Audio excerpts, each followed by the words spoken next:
दोस्तों आप लोग यह नारा जरूर सुने होंगे, बेटी बचाओ और बेटी पढ़ाओ। लेकिन एक दिल दहला देने वाला घटना सामने आया जो सभी लोगों को रूह कपा दिया। मेरठ के रहने वाला एक पत्नी ने अपने बॉयफ्रेंड के साथ मिल करके अपने पति को टुकड़े टुकड़े करके सीमेंट के साथ ड्राम में भर दिया ताकि कोई लोगों को पता न चल सके। मेरठ में रहने वाले सौरभ नाम का एक लड़का जो लंदन में अच्छी तरीके से काम कर रहा था, और जब उसकी बेटी का 6वां जन्मदिन होता है तब लंदन से मेरठ आता है। लेकिन उसको यह पता नहीं था कि इस बार मेरी जान चला जाए। उसकी पत्नी मुस्कान ने बेहोशी का दवा देकर के खाना के साथ उसे खिला देती है, और जब बेहोश हो जाता है तो अपने बॉयफ्रेंड को फोन करके बुलाती है जिसका नाम था साहिल। साहिल और मुस्कान दोनों ने मिल करके सौरभ की हत्या कर देते हैं। हत्या के बाद उस शरीर को कई टुकड़े में बदल देते हैं और टुकड़े को एक ड्राम में सीमेंट के साथ उसे पैक कर देते हैं, और पैक करने के बाद दोनों लोग खुशी खुशी हिमाचल घूमने चले जाते हैं। बताया जाता है कि सौरभ और मुस्कान शादी दोनों लव मैरिज ही किए थे, लेकिन घर वाले की नाखुशी से दोनों लोग किराए के रूम में मेरठ में ही रहने लगे। मुस्कान की मुलाकात साहिल से स्कूल में पढ़ाई के दौरान हुआ था, और जब 9वीं क्लास में फेल हो जाती है तो मुस्कान साहिल से दूर हो जाता है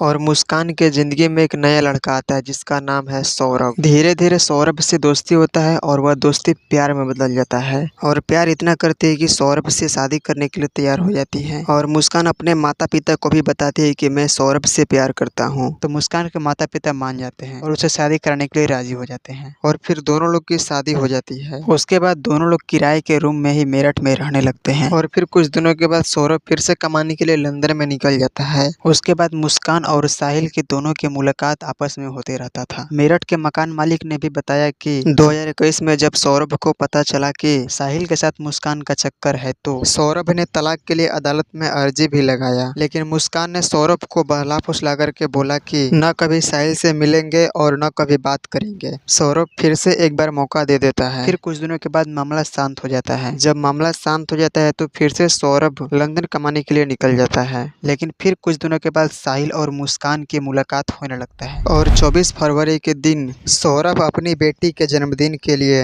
लंदन से जब वापस मेरठ अपना घर आता है तब कुछ दिन बीत जाने के बाद मुस्कान और साहिल दोनों ने मिल करके उसकी हत्या कर देते हैं, और उसके बाद उसके डेड बॉडी को टुकड़े टुकड़े करके एक ड्राम में सीमेंट के साथ भर देते हैं। दोस्तों इस हत्या के पीछे कुछ लोग काला जादू भी बता रहे हैं। इसके बारे में आपके क्या राय है कमेंट बॉक्स में जरूर बताइए। अबे डोंगी बाबा, ओए डोंगी बाबा।